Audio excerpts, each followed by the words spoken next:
नमस्कार दोस्तों, बात करेंगे ओरिएंट टेक्नोलॉजीज़ लिमिटेड आईपीओ के बारे में। ये आईटी सेक्टर का एक और आईपीओ आया है, तो उसके बारे में बात करेंगे। अ,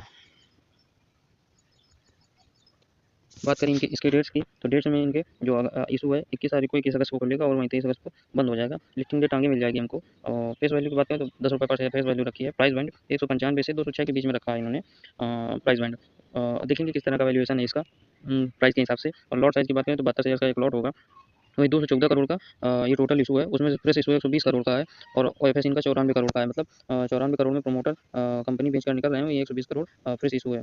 अगर बात करें इसके नेक्स्ट किस प्रकार से अलॉटमेंट होंगे इसके, तो अगर अलॉटमेंट की बात करें तो केआईबी के लिए उन्होंने 50% हिस्सा इन्होंने रिजर्व रखा है, 35% रिटेल के लिए रखा गया है। वहीं एचएनआई की बात करें तो 15% एचएनआई के लिए रखा गया है। और बात करें इनकी टाइमलाइन के बारे में, तो टेंटेटिव टाइमलाइन इनका आईपीओ जो ओपन होगा 21 अगस्त को पहले ही बता दिया गया है, 23 तारीख अगस्त को ये क्लोज होगा। और वहीं अलॉटमेंट तारीख इनकी 26 तारीख की अलॉटमेंट होनी है। इनको रिफंड 27 तारीख को दे देंगे और शेयर 27 तारीख को ही डीमेट में आ जाएंगे। और लिस्टिंग की बात करें तो 28 तारीख को इनकी लिस्टिंग डेट है, 28 अगस्त को। और 23 अगस्त शाम 5 बजे तक पेमेंट का कंफर्मेशन दे देना है क्लोजिंग के दिन। तो ये 23 तारीख के दिन की बात है। और वहीं अगर बात करें इनकी प्रोमोटर्स होल्डिंग की, तो अगर अगर अभी करंट सिनेरियो में देखें तो 97% प्रोमोटर के 97 इवन 98% करीबन प्रोमोटर की जो होल्डिंग है वो प्रोमोटर्स की है। और इनके प्रोमोटर की बात करें तो अजय बलीराम और जयराम मल्हार शाह है, उमेश नवीनताल है और उज्ज्वल अरविंद है। ये प्रोमोटर्स हैं, इनके प्रोमोटर्स के बारे में बात की गई है। वहीं अगर इनकी ओरिएंट के बिजनेस और बहुत सारी चीज़ों के बारे में देखें तो ये 1977 में 97 में कंपनी इनकॉर्पोरेट हुई थी, तो मतलब ठीक है। काफ़ी कुछ 26-27 साल का एक्सपीरियंस है कंपनी के पास। और वो इन्होंने लिखा है फास्ट ग्रोइंग आईटी सेक्टर की ये कंपनी है। वहीं अगर इनके हेडक्वार्टर की बात करें तो मुंबई में इनका हेडक्वार्टर है। और बहुत स्पेसिफिक एरियाज़ में ये अपनी सर्विसेज देते हैं। इनकी बात करें तो ये data centre solution into into user computing के लिए भी देखते हैं। अगर इनकी बात करें इनकी आईटी इनेबल्ड आईटीएस की बात करें तो इनकी सर्विस में service included manage service, multi vendor support, IT facility, network operation और सिक्योरिटी सर्विसेज एंड बहुत सारी ये लोग सर्विसेज देते हैं। और वहीं आगे आगे बात करेंगे cloud management, cloud and data management में, तो ये उसमें भी अपना मार्केट रखते हैं, मार्केट शेयर रखते हैं। इनके डाइवर्सिफाइड कस्टमर भी हैं, ये जैसा कि बता रहे हैं अपना banking, financial, insurance, IT, ITS दोनों ऊपर जो कॉलम थे, हेल्थ केयर और फार्मास्यूटिकल। मतलब इनके इस ग्रोइंग फील्ड में, विभिन्न ग्रोइंग इंडस्ट्री में इनके जो ग्राहक हैं, क्लाइंट्स हैं, वो इनके ग्राहक हैं। वहीं अगर बात करें तो 1997 में इनकॉर्पोरेट हुई थी, वो बता ही दिया गया। अगर इनकी बात करें इनके कस्टमर कौन-कौन से हैं, इनके क्लाइंट कौन-कौन से हैं, तो blue chip corporate investment private limited, red bull securities इनका मतलब ग्राहक है। वहीं अगर वैशाली जनता सहकारी बैंक लिमिटेड की बात करें, ये ग्राहक है।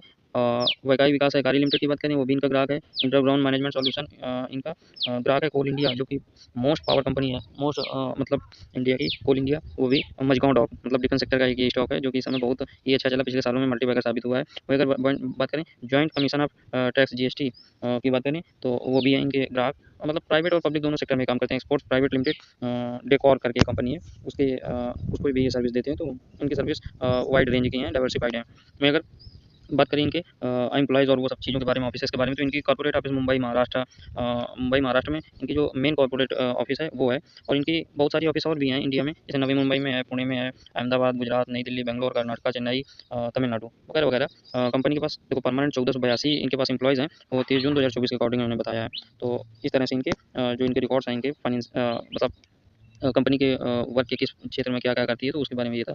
और वहीं अगर इनके फाइनेंशियल्स की बात करें, तो कंपनी का रेवेन्यू 12% लास्ट ईयर से 12% इंक्रीज़ हुआ है। और वहीं अगर पैट की बात करें तो 8% के समथिंग बढ़ा इनका लास्ट ईयर से। 31 मार्च 2024 और 31 मार्च 2023 की ये तुलना कर रहे हैं उसके अकॉर्डिंग। अगर कंपनी के मतलब फाइनेंशियल्स तो बहुत ही अच्छे हैं। सबसे बड़ा पॉजिटिव पॉइंट है कंपनी के लिए कि यहाँ पे कि बहुत अच्छी इनकी फाइनेंशियल है, तो इशू साइज़ बहुत ज़्यादा बढ़ने के आसार हैं। पिछला आईपीओ भी था 19 तारीख को, दोनों साथ में चालू होने वाले हैं। दोनों के फाइनेंशियल्स बहुत ही अच्छे हैं, इस लिहाज से पॉजिटिव हो जाता है दोनों आईपीओ। इंटेल आर्क बिल्डिंग करके पिछला जो आईपीओ है 19 तारीख को ही दोनों खुलेंगे। तो मतलब देखते हैं इनमें कंपटीशन कैसा रहेगा और दोनों का इशू अच्छा बढ़ेगा। इसका इशू साइज़ छोटा है, देखना होगा किस तरह से बढ़ता है। बाकी फाइनेंशियल्स के बारे में बात करें तो इनकी 2021 में फाइनेंशियल्स 112 करोड़ के समथिंग इनके फिगर्स करोड़ में 112 करोड़ 2021 में इनका एसेट रहा था। और एसेट लगातार इनके बढ़ रहे हैं, 176 करोड़ 22 में, 23 में इनके 215 करोड़ और 311 करोड़ हो गए हैं। तो अगर इनके 2021 से 2024 के बीच में देखें तो करीबन ढाई गुना एसेट इनके बढ़े हैं, मतलब ढाई गुना एसेट बढ़े हैं इनके। वहीं अगर बात करें इनके रेवेन्यू इनकी किस तरह से ग्रोथ हुई है रेवेन्यू में, तो 248 करोड़ मार्च 2021 में थे और 2022 में 470 करोड़ के समथिंग, 23 में 542 और 24 में 606 करोड़ के समथिंग इनका रहा है। तो अगर यहाँ से बात करें तो लगभग लगभग इनके जो इनका रेवेन्यू है वो डबल होकर आया है। तो इस हिसाब से इनके जो रेवेन्यू है वो बढ़े हैं। तो रेवेन्यू में भी अच्छा ग्रोथ देखने को मिला है, किसी क्वार्टर में नेगेटिव नहीं रहा है इनका जो रेवेन्यू रहा है, तो बहुत अच्छा कंपनी के लिए बन जाता है ये आईपीओ में पॉजिटिव पॉइंट। वहीं अगर इनके प्रॉफिट की बात करें तो 2021 में कंपनी ने मात्र 13 लाख रुपए कमाए थे, और वहीं 2022 की बात करें तो इनका पैट बढ़कर 33 करोड़ हो गया था, जो कि बहुत अच्छा है। वहीं 2023 की बात करें तो 38 करोड़ इनका पैट रहा, और अगर यहाँ बात करें तो इस ईयर 41 समथिंग 41 करोड़ के आसपास का पैट है। तो 2021 से बात करें तो तुलना ही क्या करना है, करीबन 100 गुना इनका पैट बढ़ गया होगा, इससे भी ज़्यादा। वहीं 3 साल से लगातार कॉन्स्टेंटली बढ़ रहा है, बट थोड़ा-सा चूँकि कंपटीशन इस फील्ड में बहुत ज़्यादा है, तो उस हिसाब से ठीक ग्रोथ है, बट नेगेटिव ग्रोथ नहीं है। और वहीं अगर नेटवर्थ की बात करें कंपनी की, तो इनकी 2021 में 61 करोड़ नेटवर्थ थी, 22 में 94 करोड़, 23 में 128 करोड़, और वहीं 24 में बात करें तो 175 करोड़ थी। तो यहाँ से करीबन 3 गुना नेटवर्थ इनकी बढ़ी है, 3 गुना समथिंग। तो अच्छा, इनकी नेटवर्थ भी बढ़ी है। और वहीं अगर बात करें इनके रिजर्व्स की, तो इनके पास किस तरह के रिजर्व्स और सरप्लस हैं, तो 2021 में इनके पास 44 करोड़ के रिजर्व्स थे, बढ़कर 2022 में 76 करोड़, 2023 में 111 करोड़, 2024 में इनके 138 करोड़। तो रिजर्व्स इनके लगातार बढ़ रहे हैं, 44 करोड़ से 138 करोड़ हो गया, मतलब समथिंग 3 गुना का इनको रिजर्व्स इनके बढ़ते दिखे हैं। साल दर साल अच्छी ग्रोथ है इनके रिजर्व्स में, तो कंपनी के लिए अगेन पॉजिटिव पॉइंट है। और वहीं इनके उधारी की बात करें तो इनका 2021 में उधारी 9 करोड़ था, और 2022 में घटकर इनका 2 करोड़ के समथिंग रह गया। तो मतलब कंपनी ने डेट रिड्यूस किया, उसके बाद कंपनी का फिर डेट बढ़ा, 2022 में 23 में 12 करोड़ के समथिंग, 13 करोड़ के समथिंग हो गया। तो थोड़ा सा फ्लक्चुएशन आए इनके डेट में। और वहीं अगर बात करें, इन्होंने फिर घटा दिया है अपना जो टोटल बोरोइंग। तो कंपनी दिख रहा है कि शॉर्ट टर्म लोन लेकर कंपनी फिर चुका दे रही है, तो ये कंपनी के लिए बहुत अच्छी बात है, क्योंकि कंपनी अपने डेट को रिड्यूस कर रही है, ना कि डेट बढ़ाती चली जा रही है। तो आईपीओ के लिए भी अच्छा पॉइंट है, और बहुत ज़्यादा डेट नहीं है कंपनी की बात करें तो इनके। और वहीं अगर इनके कुछ रेशियोज़ के बारे में देख लें, तो मार्केट कैप का तो इसमें बताया नहीं है इन्होंने, बट ठीक-ठाक होगा कुछ मार्केट कैप, आगे पता चलेगा तो इन्फॉर्म किया जाएगा। वहीं आरओई की बात करें इनकी, तो 27% की समथिंग रिटर्न ऑन इक्विटी है, मतलब 10% के अगर ऊपर रिटर्न ऑन इक्विटी है तो बहुत ही अच्छा है, और इनकी तो 27% की समथिंग है, तो बहुत ही अच्छा रिटर्न ऑन इक्विटी। और आरओसी की बात करें तो समथिंग 29 के समथिंग है, और अगर 20 के ऊपर रिटर्न ऑन इक्विटी, इवन 15 के ऊपर रिटर्न ऑन इक्विटी होती है तो बहुत अच्छा माना जाता है। दोनों पॉजिटिव पॉइंट हैं। रिटर्न ऑन नेटवर्थ इनकी 30-24% है, वो भी अच्छी है। और पैट की बात करें इनकी, पैट की बात करें तो इनका पैट 8% लास्ट ईयर से बढ़कर आया है, प्रॉफिट आफ्टर तो 7% के समथिंग, तो ठीक है इनकी बात करें। अगर बात करें इनके ईपीएस की, तो 11 के ईपीएस है, और इन्होंने जो अपना मतलब इसके वैल्यूएशन है वो 17 के पीई पर रखा है अपना, जो 17 के पीई पर आईपीओ ला रहे हैं। तो अगर इनके पीयर कंपटीटर से कंपेरिजन करें, इनके पीयर कंपटीटर्स की बात करें तो पीयर कंपटीटर में इनके बहुत छोटे मार्केट कैप से लेकर एक से एक बड़े पीयर कंपटीटर्स हैं। तो आइए देख लेते हैं किस पर कौन-कौन से इनके पीयर कंपटीटर्स हैं। तो पीयर कंपटीटर्स में बात करें ओरिएंट टेक्नोलॉजीज़ के पीयर कंपटीटर्स की, तो इनके पीयर्स कंपटीटर में डाइकॉन सिस्टम है, एससीएल टेक्नोलॉजी अगेन बहुत बड़ी कंपनी, विप्रो, एलटीआई माइंडट्री, ये सब निफ्टी 50 के पार्ट हैं। तो बहुत बड़ी इनके छोटे मार्केट कैप से लेकर हाई टीसीएस जैसे मार्केट कैप वाले बड़े शेयर्स हैं। तो देखना होगा किस तरह से इशू फील होता है, but apple to apple comparison नहीं कर सकते, लेकिन कंपेरिजन करके देखते हैं किस प्रकार का रहता है। एलाइन डिजिटल है इनके, देव इंफॉर्मेशन टेक्नोलॉजी है, टेक महिंद्रा है, सिलिकॉन रेंटल सॉल्यूशन है। तो अगर इनके पी के रेशियो के बारे के हिसाब के तरह से देखें, तो किस तरह के इनके वैल्यूएशन रखें, तो इन्होंने 17 के आसपास का पी रखा है अपना। अगर डेकोन्स की बात करें तो 29 के पी पर ट्रेड कर रहा है, सीएल 26 के पी पर, विप्रो 23 के पी पर, अगेन हाई पी पर, एलटीआई माइंडट्री 34 के पी पर है, अलाइन डिजिटल 26 के पी पर है, जो कि इसके सेम मार्केट कैप की कंपनी है, वो भी महंगी है इनसे वैल्यूएशन में। देव इंफॉर्मेशन टेक्नोलॉजी 29 के पी पर, अगेन टेक महिंद्रा 55 के आसपास के पी पर ट्रेड कर रहा है।